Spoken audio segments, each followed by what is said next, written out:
What are you fishing with right now? I'm fishing with cut bait right now. Cut Just blue. Just blue fish Blues, bait? yeah. How does that compare to using bloodworms? Well, you won't catch the same kind of fish on it. Oh, well, what are you trying to catch? Right now, I'm trying to catch whiting. Whiting, yeah. Yeah.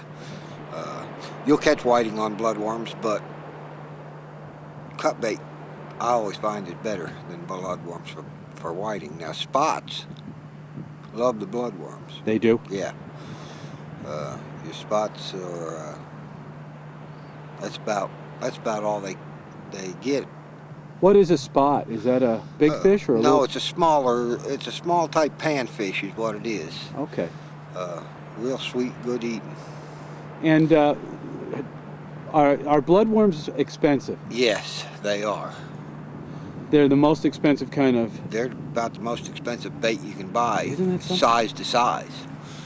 Now they make an artificial bloodworm now. Is that working? Yes, it's working. Because the fish are so used to having bloodworms. Yeah. The only time they taste bloodworms down here is if Somebody somebody fishes. throws one, right? Because Yeah. they're not indigenous from No, around no. here. A bloodworm is actually I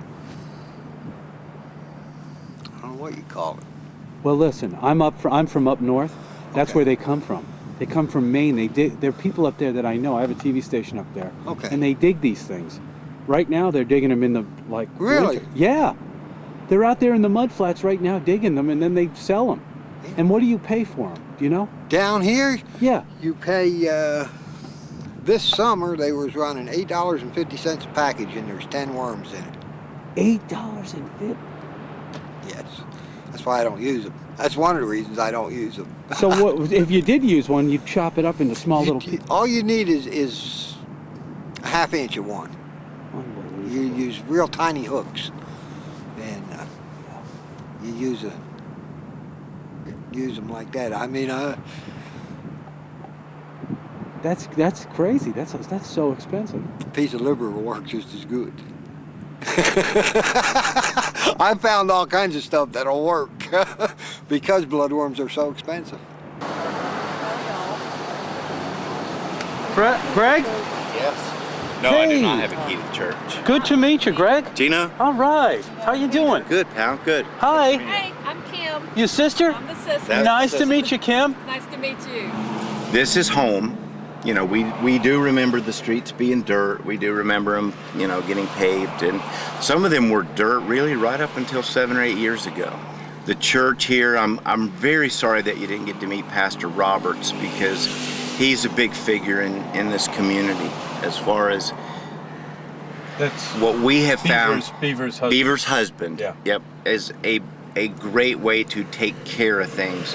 If you want to do a charity, if you want to do whatever, instead of making it up yourself, we found it's a very nice way is to run it through the church. Run it through. He's just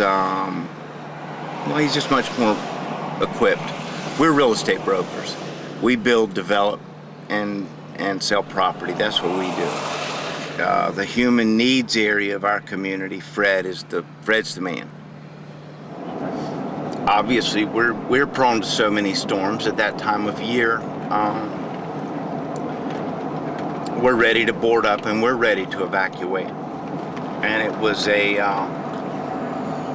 we saw all the people standing around on television, CNN and Fox and the other networks. Ran across my mind. I said, well, we'll donate some money and give that to Mercy, which is back to Fred Roberts, so that the church handles it.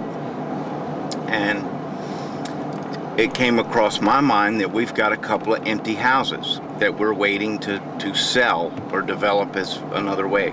Okay. Yep. So I asked my sister if it would be all right with her. Would what would she think of the plan? Would we have any stipulations? Kim was all for it. I guess our only stipulation was we wanted it to be somebody who had children. And you and I had that conversation on the phone that, single guys, you could sleep in this Suburban. You could sleep you could travel around. When you have little kids or whatever, they need a house and they need the structure. So that was it. that was how the idea came to be. Kim said, way to go for it. I emailed the pastor saying that obviously, it's a long way to go, but we have 2 houses that we would donate until January 1st or so. This was back in August, that somebody could live in. Well, as it turned out, within 1 day's time or whatever, we were told, he sent me news back that said God works in mysterious ways. I just got a call from Jill Jones, who tells me these people had lived at so-and-so. There were 2 sisters, and as I understand it, one of them decided to go back. There are 2 families of this fellow who lives here now. And I guess, that's what you saw in the paper.